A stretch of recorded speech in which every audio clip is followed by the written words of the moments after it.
in the question of sitting practice of meditation is being important that sense of perspective as to how you are relating with your phenomenal world, and also how you're relating with your own world, which might project to the phenomenal world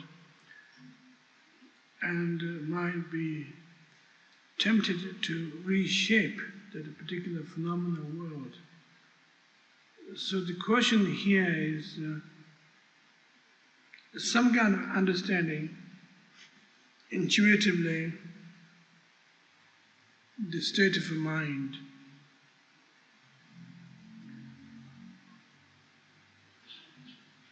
The state of a mind, word mind is a very simple one, seemingly, but we have a problem there of language, that when we talk about the word mind, we are talking about different levels of the state of consciousness, not necessarily anything to do with the higher level of consciousness of what might be, or whatever that might be.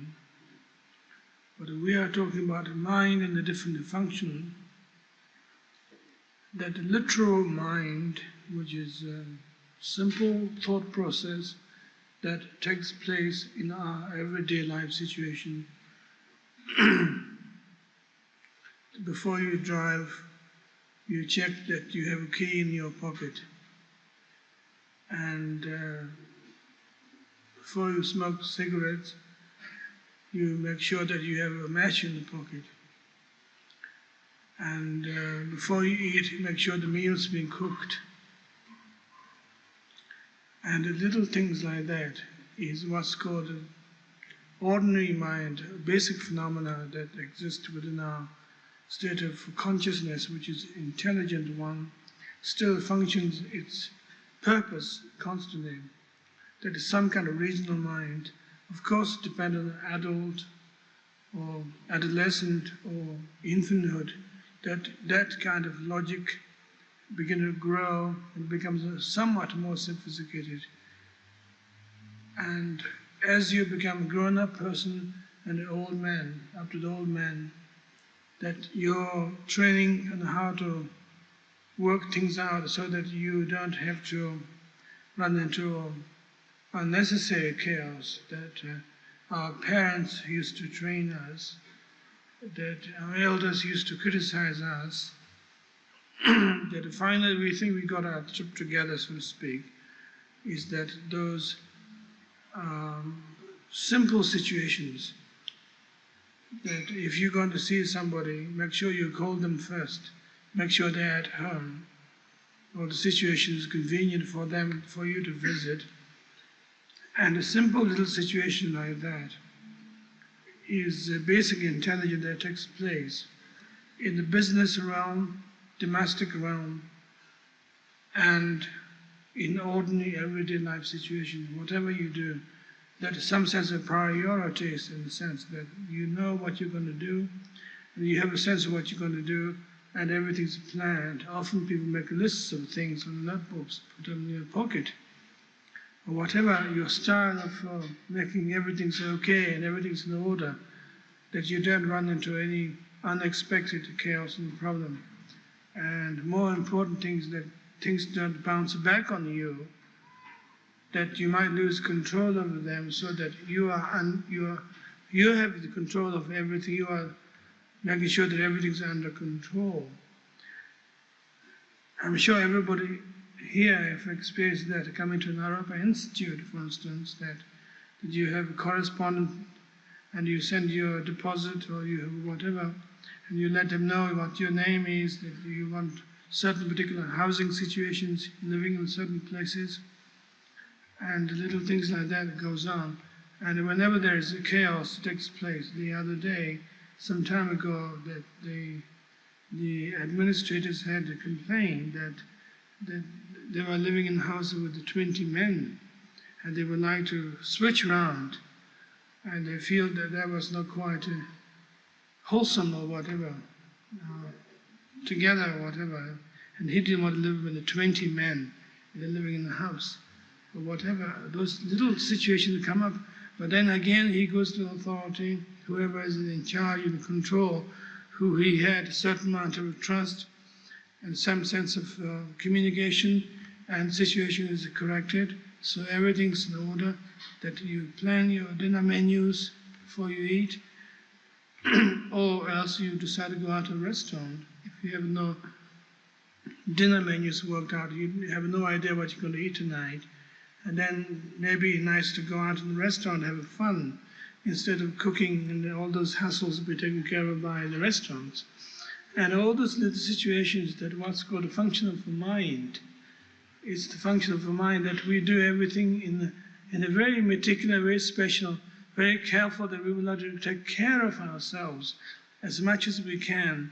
And although we be abused or blamed by our elders, our parents maybe, by saying that you don't take care of yourself, you should pull yourself together. But still, nevertheless, we think that we're doing a pretty good job of ourselves. That somewhat to taking care of ourselves, food, housing, clothes, whatever you would like to present yourself to the world. We just buy appropriate clothes, appropriate haircut, proper way of speaking, and everything is being functional. Situation, that's what's called a mind function, that's the taken situation. In the Tibetan word, it's called sem, which means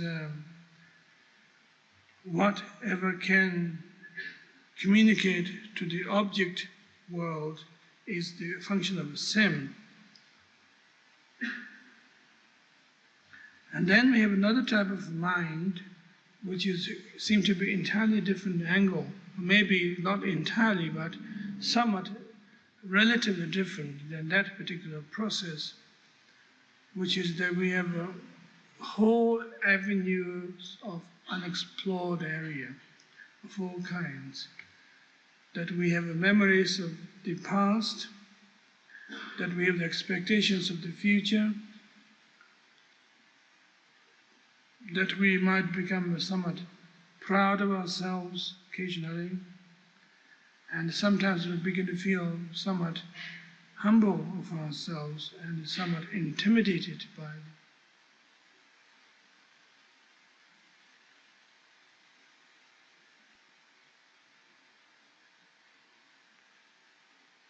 ourselves constantly, that look for resources, maybe through the informations that we've learned in the high school level or first grade level. Look back at our grammar, look back at our mathematics, look back at our science course, look back. And if you couldn't find anything on those levels, that we try to work out reasonable logic.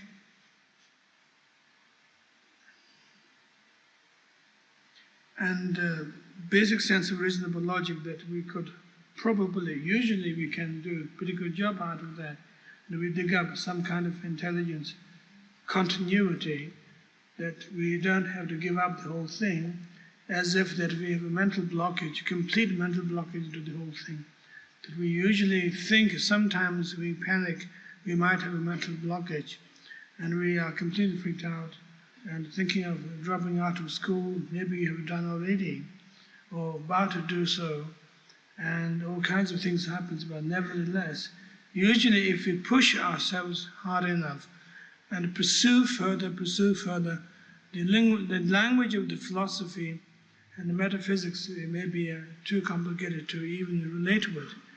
And at the beginning, it turned out to be just a mishmash of all kind of jumbled up, large vocabulary, which is almost incomprehensible, particularly if you have an attitude against the Greek and Latin.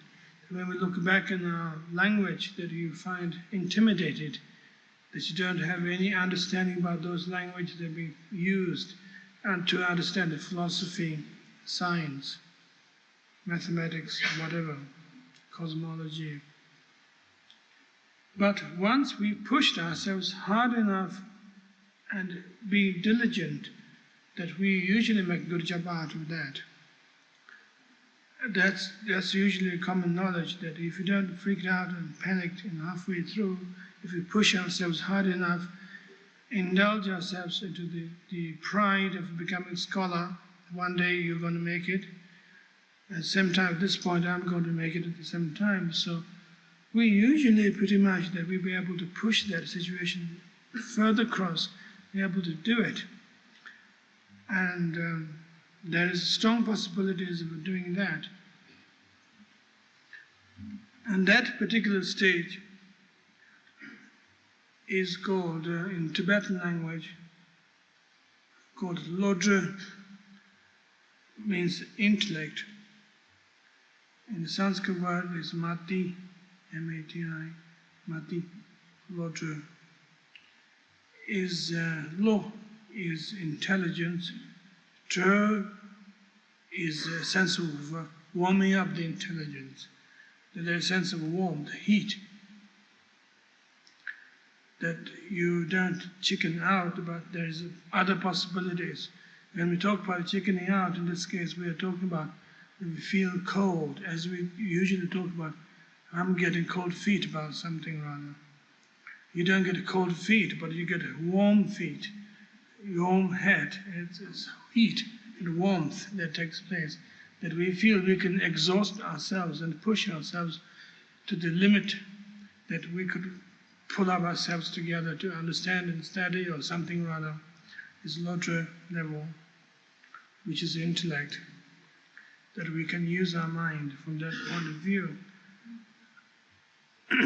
Then we have another layer of definition of mind from this point of view, beyond intellect. In the Tibetan word, what's called a rikpa. And that means a sense of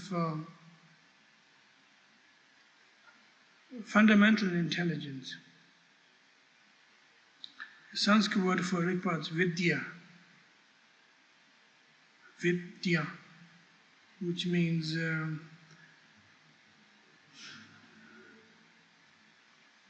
knowledge that can comprehend subtle scientific experiences, demonstrations.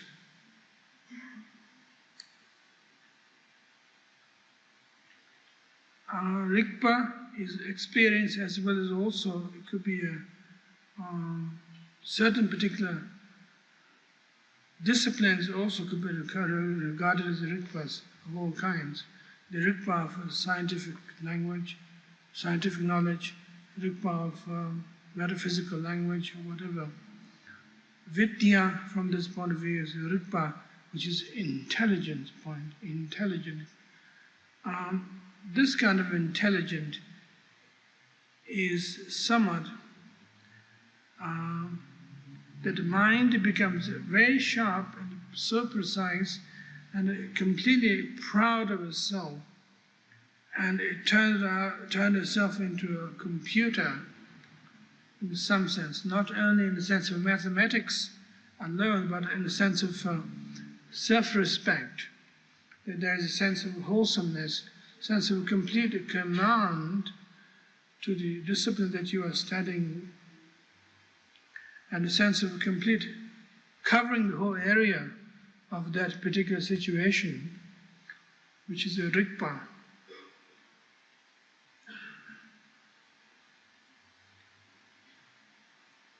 And that particular rikpa or vidya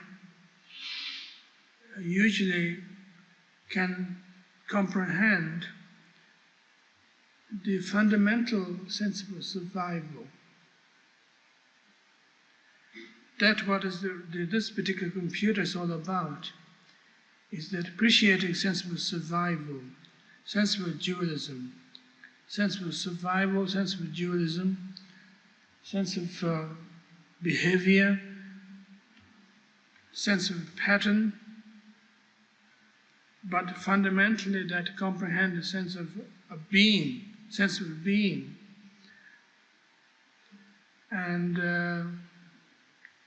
Professor Gunther talks about noetic mind in his writings.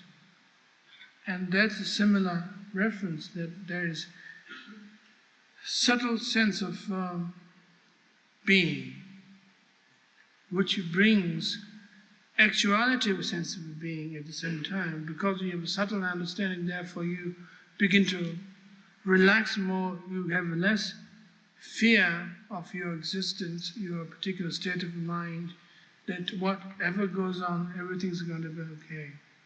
I can understand. I exist and you exist, and so everything's going to be okay. There's nothing to panic about. Everything can be worked out mathematically, logically, or experientially, whatever, that things are workable. That fundamental, basic pride of ego, that there is something that's workable. And that seems to be one of the basic points of mind. And then the mind is divided into another 5 types of process. I don't want to particularly present you with a lot of figures, but I think at this point it is necessary for you to understand that the question that we'll be talking about the other day in the Path class, the 5 types of consciousness, which is called 5 skandha, which is a heap of collective things that has happened in our mind, that we don't exist from that point of view. Even our pride of self-existence or sense of being is by no means one entity. It is a collective entity of all kinds of things that jumbled together. That is why it is called heap. Or maybe closest to it, free translation with a touch of humor is garbage. That when we talk about disposing garbage, we have collected garbage, we don't usually talk about one thing as being garbage, but collected a lot of things build a garbage nest. There is that air of being garbage, and everything's collected and everything's related with each other, and decayed and smelly and unpleasant, and wanted to get rid of.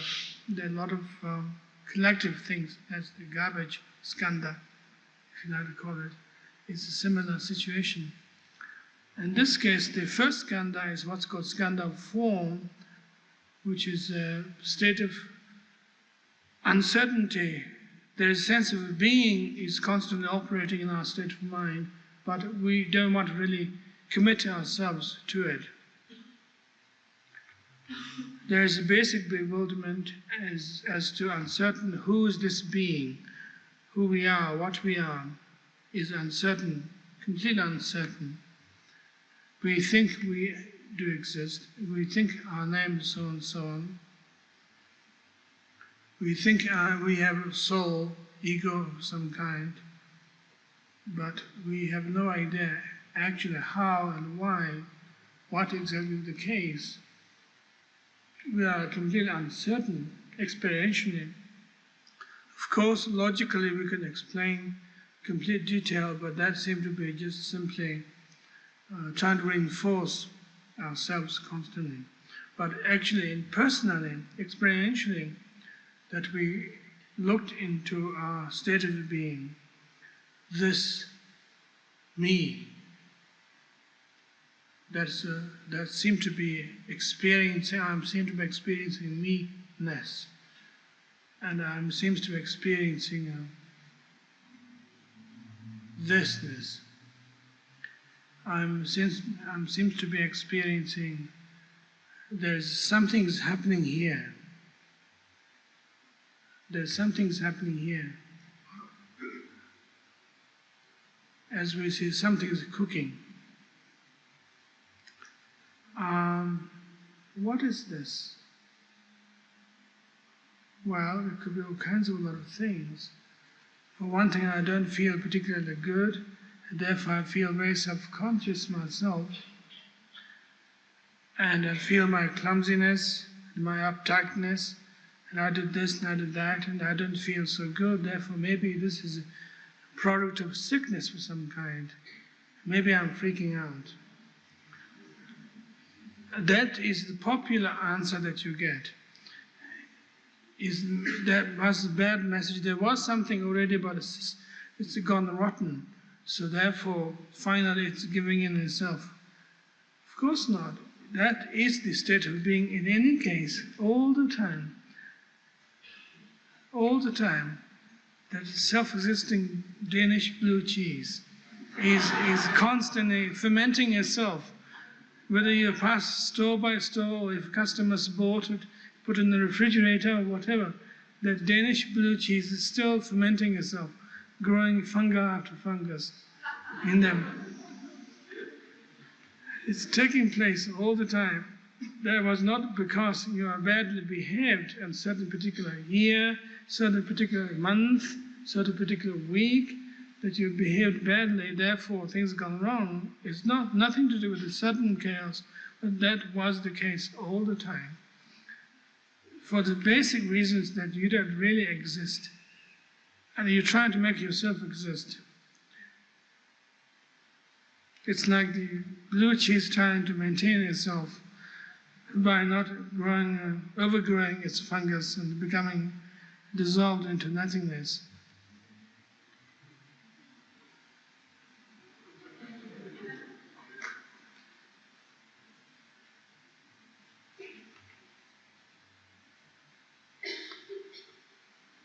Well, ladies and gentlemen, that is the case.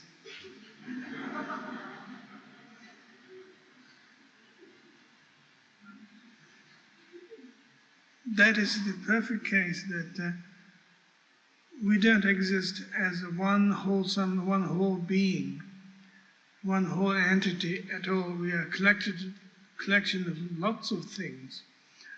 And all of those entities are uncertain whether that entity exists or not.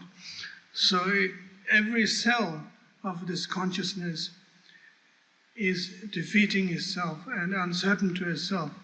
So there's no sense of being really fundamentally. It's a purely dream that we're trying to put together. And that seems to be the basic point. It's skandha form. And then we have skandha feeling, which is having had some kind of experience of at least that you have a bag of sand in your hand, that you know that each grain of sand is separate, perishable, but still you're trying to hold on to the bag, which is the state of consciousness in a level of emotion.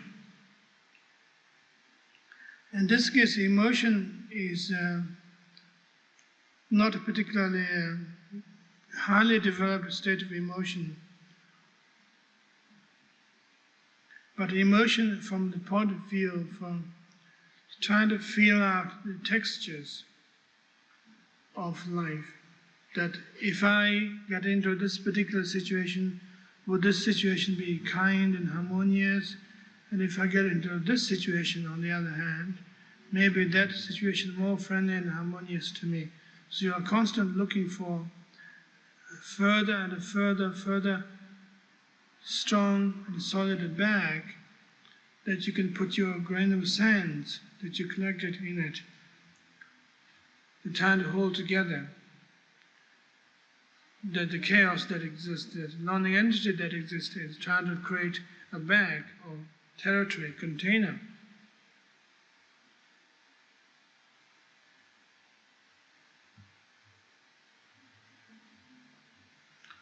And after feeling that comes is impulse, and the impulse is again in the same way that there is a desire to make immediate leap, that we could communicate with, that if there's a message of your existence coming back to you, that this experience is very aggressive to you, trying to fight you, this experience is very yielding to you, that you can include it in part of your system.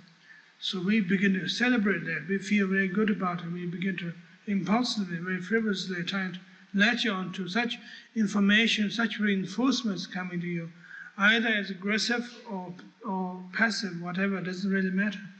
We are looking for some kind of reinforcement, some can respond to that situation. So that's the point of impulse. And impulse leads us into what's known as concept. And the concept is that we try to name, conceptualize certain particular shade of impulse into that quality, this quality. Now we begin to realize that we have at least magnetized enough reinforcement as our friend, as our army or soldier, and we begin to give them authorities of that you be my secretary, you should be my general, you should be my lieutenant, you should be my colonel, you should be my soldier. We begin to label them so you could protect me, my existence. And the concept of all kinds is being developed at the level of spirituality, that certain religious practice is very helpful, and that are going to reinforce my existence. A certain political move maybe is good to maintain myself. A certain particular domestic move might be good, and a certain particular behavior and eating certain particular prescribed diet and food, which might be good to maintain yourself. Experiencing certain particular type of physical exercises that might be good for you. Following certain particular disciplines would be good for me to experience. And we can go haywire on that particular thing. Collect so many things that from the tuning into the cosmic consciousness and getting high and tripped out to the point of being kind to your next neighbor. There is long range of possibilities, spiritually, domestically, all kinds of possibilities that is the concept oriented, that is possible. And after that, what's known as consciousness, which is a state of consciousness which exists in the realm of past information is coming back to you, memories coming back to you, and present thoughts coming to you, constantly happening all the time. So in order to maintain ourselves, to at least hold on to our ego, that we're trying to hold on to something that is there, which is a subconscious gossip of all kinds, and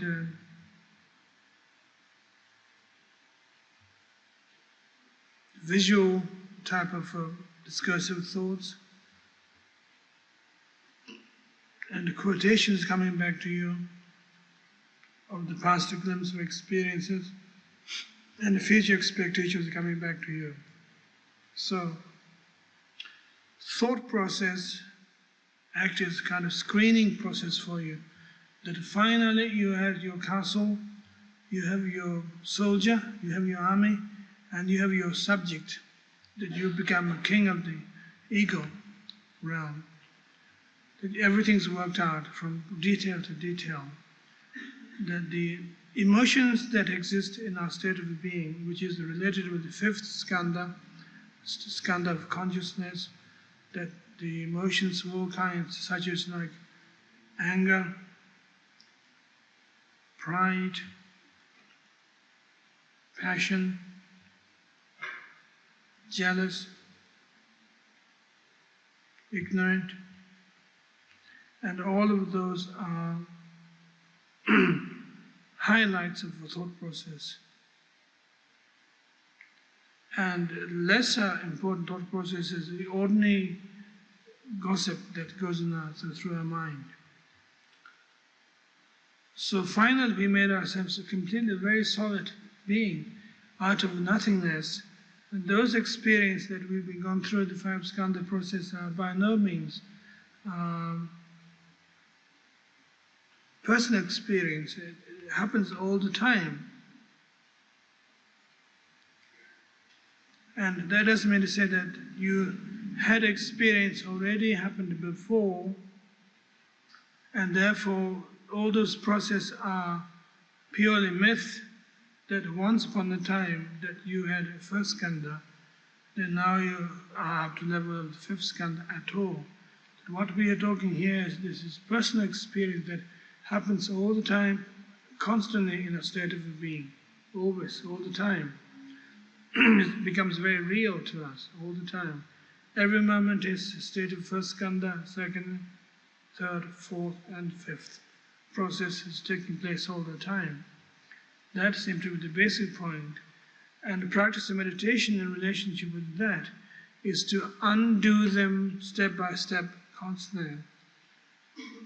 Hold back sense of frivolousness, but work with inspiration. That first step of meditation practice that we discussed in the first day of the course is dealing with the fifth skandha of consciousness with certain understandings that you have basic mistrust or confusion or bewilderment in your state of being, which is understanding the first skandha of ignorance, skandha of bewilderment. Understanding that, taking that as the basic point, basic standpoint, then we can work on the further skandha process, namely beginning with the fifth skandha to begin with. It seems that there is no other way than practice of meditation, that you can deal with such a vast subject, such a vast state of the mind. There's no other way, absolutely there's no other way. That seems to be the only possibility. And otherwise, if you look into alternatives of all kinds, we may be able to find somebody thought up a great idea in the corner of the universe. Maybe a fantastic thing to try. Absolutely. But however, that what's the relationship to our state of being is concerned, it is uncertain. That we are not quite certain. This project is a huge project, enormous project. And this project is being the battlefield between enlightenment and samsara for billions of years. And this project has become the heart of spirituality. So it seems that much better, more sensible at this point, to get into the big project first. Try to deal with the first one that is the greatest problem that exists, difficulties exist, rather than trying to pick up the crumbs first. And then saying to ourselves, well, let me tidy up the whole thing before we get into this big thing. You find, because that means you're chickening out, and you find all kinds of little things that you can tidy up. So make sure that you don't have to get into the big project, which is a very big deal from some point. So it seemed to be necessary to take some kind of leap, jump, take a state of heroism from that point of view. And we are launching into the big project without discussing little details, even not asking how to do it, what's the way. Whenever we talk about how to do it and what is the way, we are talking about in terms of saving problems and pain. And we are trying to buy a pair of gloves, a pair of pliers, so that we don't have to strain our hand to deal with things. So this particular question or approach is rather is we can use our naked hand to deal with our naked mind. It's very direct, very precise thing. And the attitude is not so much to destroy ego as a villain or evil force, but work with that particular situation as a stepping stone, as a process that the only material that we have is the ego at this point. There's no other way to spirituality. So ego is the starting point, is the only way, only path that we have in relating with spirituality and enlightenment. So, in fact, from that point of view, we should celebrate that we have ego. At least we have some hope of attaining enlightenment because we have ego, which is a starting point, and that seems to be the attitude of the warriors. Seems to be the basic point. And I think probably I should stop at this point today, that the practice of meditation is dealing with that situation, undoing our learning process, and we could discuss the next session, next talk, detailed situation of how meditation applies to the particular steps of 5 skandhas and things like that. We could discuss that later, but I thought that since you have already involved yourself and being highly patient and sticking around this particular course of practice of meditation, which is magnificent and very brave of you, and we would like to go on further, and we could discuss later on. And maybe you would like to discuss this, and you would like to ask questions or whatever, that you're welcome.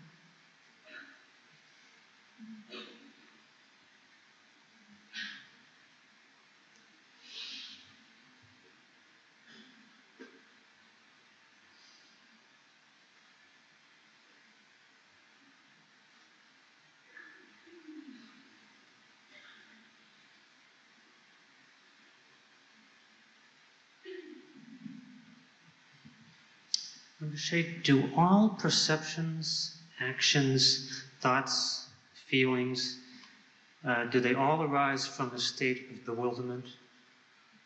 Like if I look off into the mountains and I bask in the glory of the mountains, does this stem from that same place? I think so. But at the same time, that doesn't mean to say that that's particularly terrible. And the only sense of bewilderment is the basis for understanding of egolessness, the non-existence. The bewilderment is a confused form, at the same time unconfused occasionally. That sense of realizing that you don't exist at the same time. So let us not condemn that state being completely bad or utterly good for the matter, but whatever you do, you can't get away from it because you have you, which is ego. And you can't see a mountain if you don't have you, because you are not mountain, mountain's mountain, you are you. And so the duality goes on constantly all the time. And that's why we appreciate mountains, because we have duality. And because we have a sense of no ego, therefore we appreciate at the same time, simultaneously.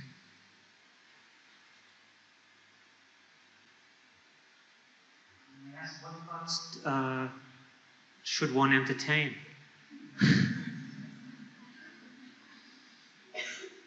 No thoughts.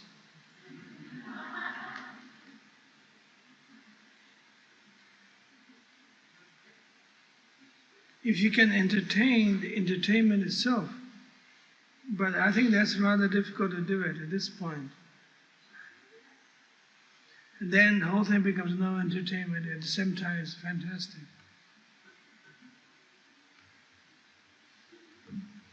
That's a possibility.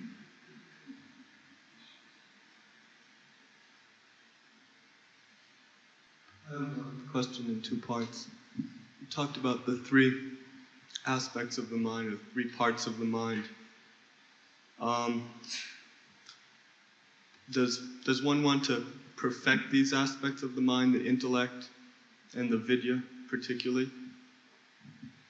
Well, that's just purely state of being.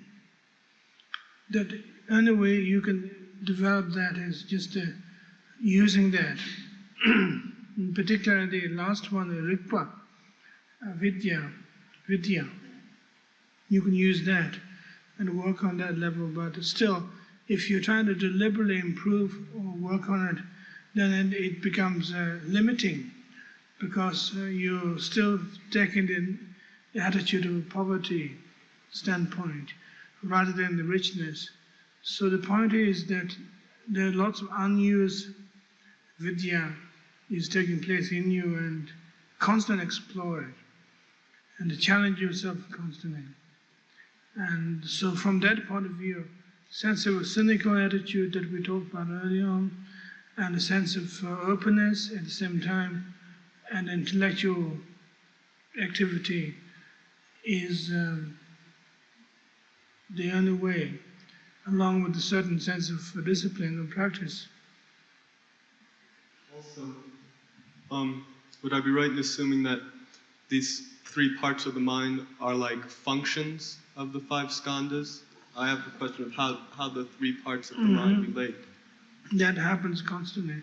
These three types of mind is a transparent state of a being, which either could be used a confused way or unconfused way.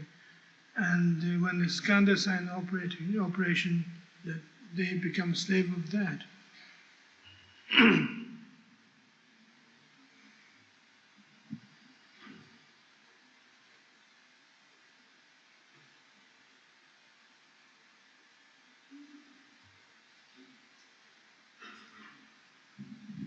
You said as part of the fourth skandha concept that good diet is just a concept. I'm wondering if there's no value at all to a diet that's good for the physical body. There's no value to that for the concept? You said, well, there's more than the concept of good diet. There is good diet. Is that of no value? Can you say that word again? I didn't call it. Diet? You're talking about diet. Yeah. Yeah. Is there no value to a diet that's apparently good for the physical body? Well, I think that's the point, actually, that if you like to have a roast beef tonight or heart of artichoke tomorrow, there is a problems involved. It's not a big problem, but it is at least a concept problem, that you are not eating food, but you're eating concept.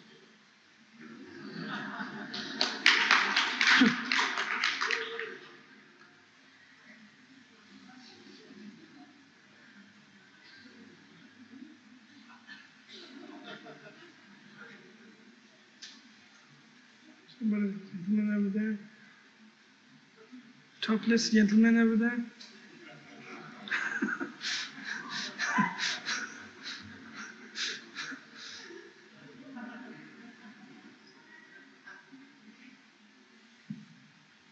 Two parts to the question.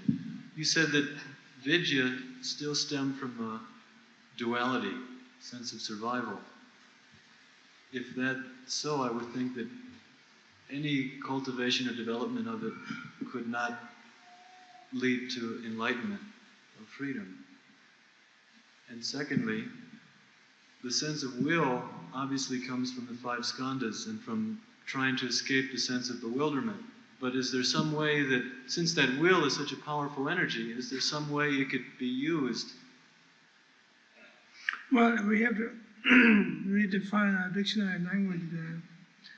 So when we talk about will, that has a sense of authoritarian, and that you can be willful because you've been already fed and educated, indoctrinated by a certain particular approach, concept, moral standpoint, whatever. Then when we talk about a will, it's very strong.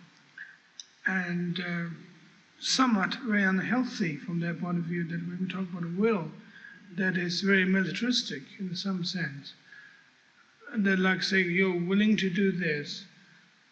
Immediately when you say that, that other person would have to obey under your command, or otherwise that person is kicked out.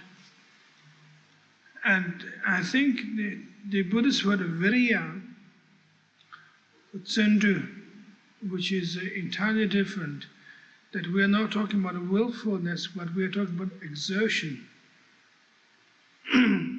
By not in a particular philosophical standpoint or morality or anything, but you simply enjoy and appreciate what you are doing, and you exert yourself constantly.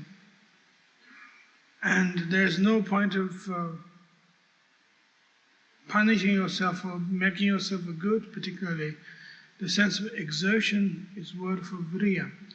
I've been looking for this word for a long time, and often traditionally we use the word energy as being virya, but somehow it doesn't quite make it. Energy is still conditional, energy of something or other.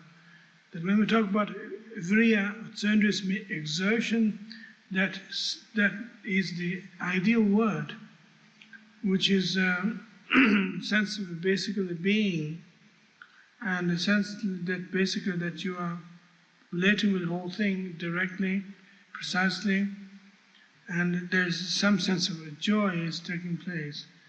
And I'm sorry, I think I've lost the second or the first part of your question. I got carried away.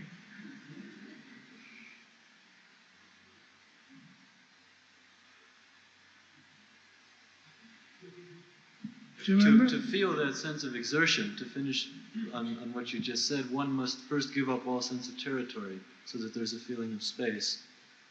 Would that be a safeguard so that that energy would not come from military will, but would just come from joy? It's first necessary to give up territory to...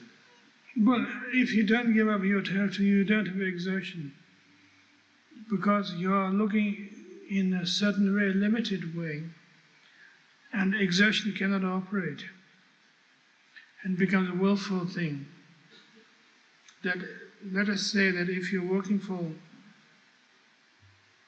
a larger group of people, you are inspired to do that because there are a lot of energies, a lot of differences. Maybe some people in the community, that particular group, you like it, or some people you don't like it. But at the same time, there is a basic group energies taking place. You like the basic energy, the basic vibrations taking place. Whereas if you're working for your father-in-law or mother-in-law alone, but nobody else, and you have enormous problem, which is a will, that she or he is my father or mother-in-law, I should work for her.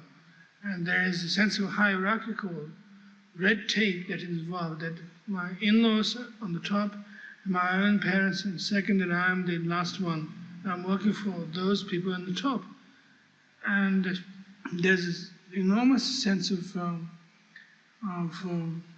uncertainty that you find yourself have to push constantly. I mean, that seems to be a basic situation is taking place.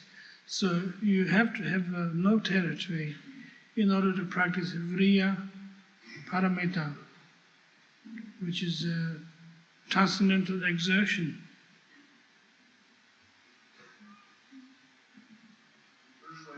On Vidya, that you said Vidya still comes from the sense of duality or survival.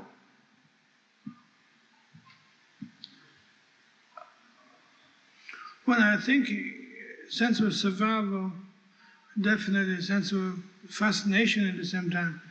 The three states of mind that we discussed tonight, are just the vehicle, medium. It's like the water as you use your paint.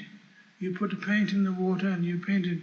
So what we're talking about is not the colors, but the actual media, the water, such situation. So that I think those three states of mind consist of transparent state of intelligence. which have been colored by 5 skandhas. So as far as those 3 types of state of being is concerned, they are neither have allegiance to enlightenment or samsara particularly.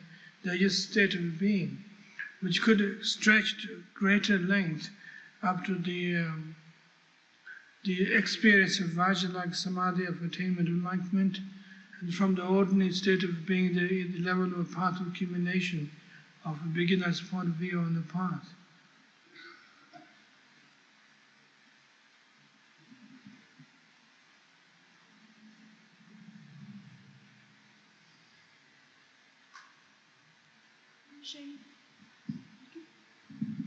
What's the difference between cutting through the ego and destroying the ego?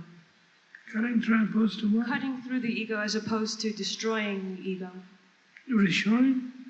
Excuse me? Destroying. Destroying, what is destroying? Well, I think the situation is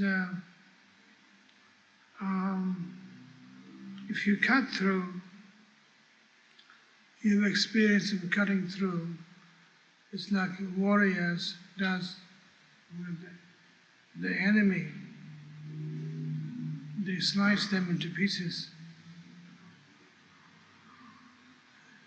which is experience. Whereas if you destroy them, it is like sending them a bomb in the mail.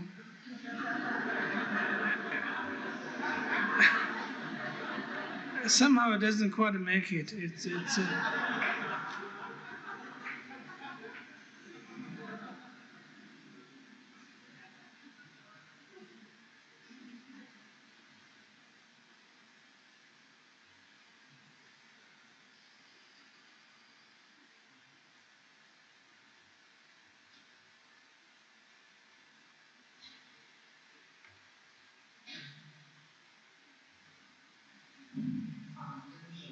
Is there any room, any reason for, any place for entertainment? Any reason for what? Entertainment. Entertainment? Did you say that? Yes.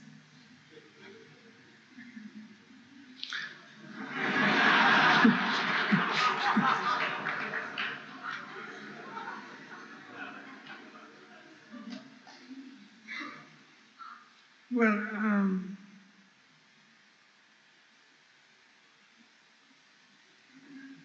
it seems to be there's no place for it. You see, the thing is that it is very subtle, actually, that when we're entertained, often we don't celebrate. We would just be entertained because we'd be so bored. We'd be entertained. And somebody's bring you a glass of drink, fantastic cake, and make conversation. All those attempts to entertain you, as usually we say, if you have an honorary guest, that we should entertain this guest, we should take up him to the mountains, or to the ocean, or to the beach, and show around the city, and we have all kinds of dinner engagement work out for him, or her, whatever, that we think in terms of purely, that trying to avoid that he does, make sure that he doesn't get bored. And that is the problem of entertainment, that the guest would feel obliged to go along with what the host has provided for him, and he would say thank you for everything, and take part in everything what's been provided for him or her. But somehow at the same time we have a problem there, that he can't dance with you, he can't celebrate with you, because whole situation is extremely limited. And I think we are talking about the same situation here, that you can be entertained but still get bored. And you could be entertained but still you don't get what you want. Whereas if you're able to celebrate together, a sense of festiveness takes place. that you forget that you got bored, that you've been entertained even, that everything becomes part of the flow, which is actually what we are talking about of overcoming ego. It's not so much to destroy ego as such, but work with ego, which is a celebration, slicing every piece of the skandhas into non-existence is festival, rather than pure entertainment. If you have entertainment still going on, you still have a subtle ego then.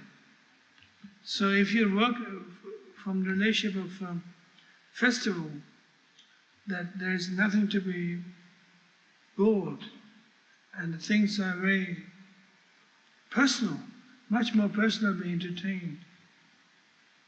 And I think this is the distinction in terms of the terminology, that entertainment is in a very coward level, and festive celebration is much more greater level.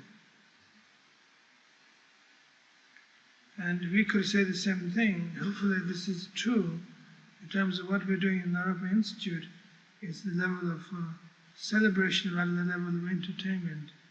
But that's yet to be seen.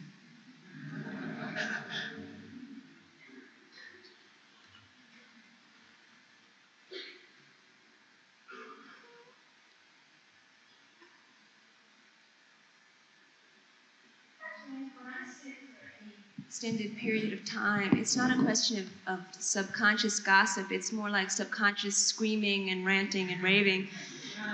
And after a couple of hours of sitting, I feel like I've been riding a wild horse. I'm exhausted, I can't watch my breath, I can't watch my thoughts, it's just, and I don't know how to deal with that kind of energy. I think that's still gossip. It's very powerful gossip, but it's still gossip. And gossip could be very powerful. That gossip could change the course of the universe. And gossip could be very powerful because it goes back to the past and talks about the potentialities of the future constantly. And I think any drama that we might experience, we think we might exist, are still in the level of a gossip. That we might think that I nearly murdered my enemy last night, or I nearly destroyed the rest of the world this morning, or whatever goes on, it's still you doing it, so therefore it's a gossip. And nobody else is doing it, it's you are taking part in it. So as long as it's you doing that, it's a gossip level, which is the level of fifth skandha we'll be talking about.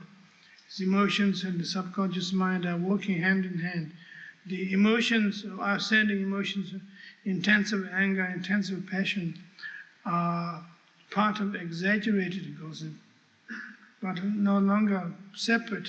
So the point here is that we don't have to panic about the intense emotions that are taking place are no longer regarded as a problem particularly, but it's just part of subconscious gossip or conscious gossip or whatever.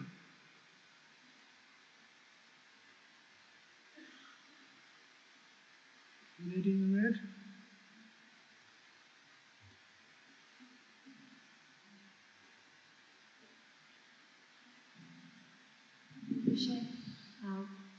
One of the problems I've encountered with long-term sitting is falling asleep, and through boredom. And I was wondering what your feeling is about stimulants such as coffee and tea, to sort of keep you awake. Well, I think that's a very humble request. And the point is that make yourself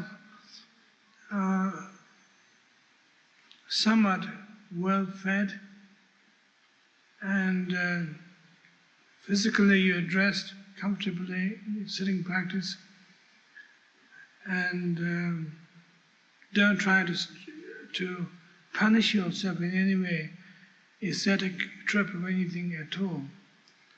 But asceticism comes later when you begin to sit. Even if you feel completely comfortable and well fed.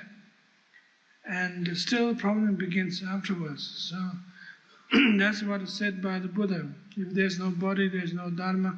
If there's no dharma, there's no practice. And that was one of the situations when Ananda, Buddha's disciple, attendant, and decided to take an ascetic trip of that he's not been eating too well, and he's been taking bad care of his body and having ordinary, normal food. And the Buddha said, if there's no body, there's no dharma. If there's no dharma, there's no enlightenment. So I think from that point of view that it is necessary to make yourself reasonably, sensibly comfortable and prepare your cushions as much as it's comfortable to you, but it is not advised to try to find a place to lean back, because that invites further deception of some kind. So make yourself comfortable and presentable for yourself.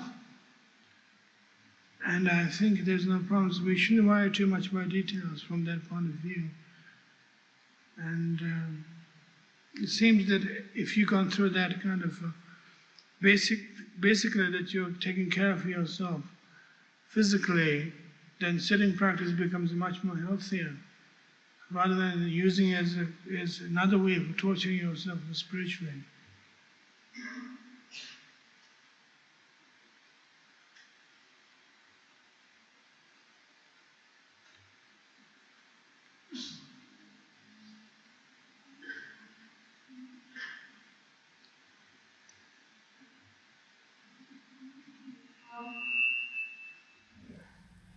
Can you tell me how prajna fits into the kind of knowing you've been talking about tonight? How what? Prajna? Shayram? Pregnant? Yeah. How? You mean literal pregnancy? No. No.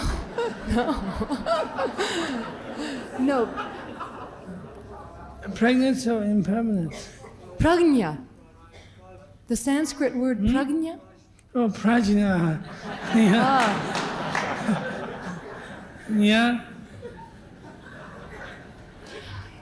Can you tell me how that fits into the kind of knowing you've been talking about tonight?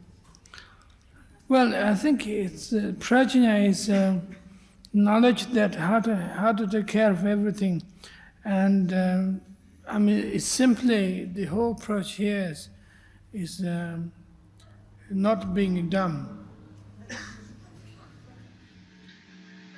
and being intelligent. And we have those potentialities, whatever level of IQs or whatever records you might have. It doesn't make any differences. But everybody's intelligent, and potentiality is always there. So that was an interesting slip about talking about a pregnancy and a prajna. And I think actually prajna is a way of impregnating yourself, knowing the situations and the experiences with the enlightenment. And there's a definite understanding, there's definite direction, how to take care of your life and how to not too much analyze yourself and how to relate with your day-to-day situations and everything. I think prajna is not regarded as wisdom, but it is regarded as knowledge. That knowledge comes throughout the whole thing. And even the bewilderment could be said as knowledge.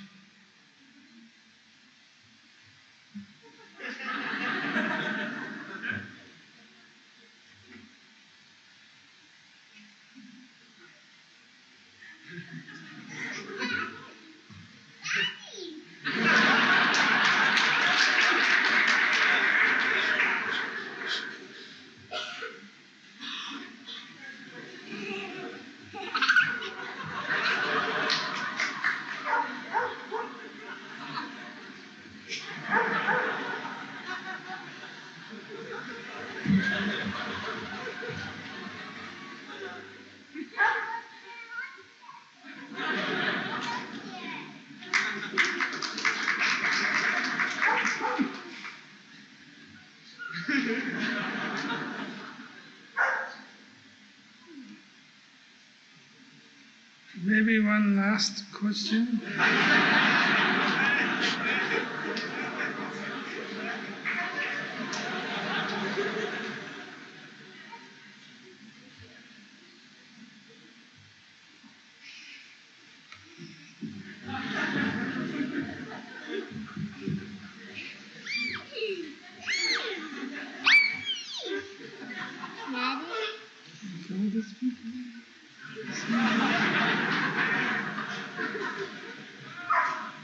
Yes. I was wondering how you would fit. Where are you? Yeah. I was wondering how you would fit the experience of boredom into the system of the skandhas. How can it be described and understood in those terms? Particularly the boredom that you feel when you sit, that I feel when I sit to meditate, which I assume is felt by a lot of other people. I seem to be dealing with that. I've been dealing with it for a very long time, and I don't know whether it does any good to understand it in those terms or not, or whether the only thing to do is just experience it over and over again until you somehow dissolve it. Would it be any help to explain it to understand it in terms of mechanics of mind? Well, you see, that's the point. It is necessary to understand a certain point to understand the mechanics of mind. It is necessary, and it is part of the process. It's absolutely important. But at the same time, that if you don't experience that,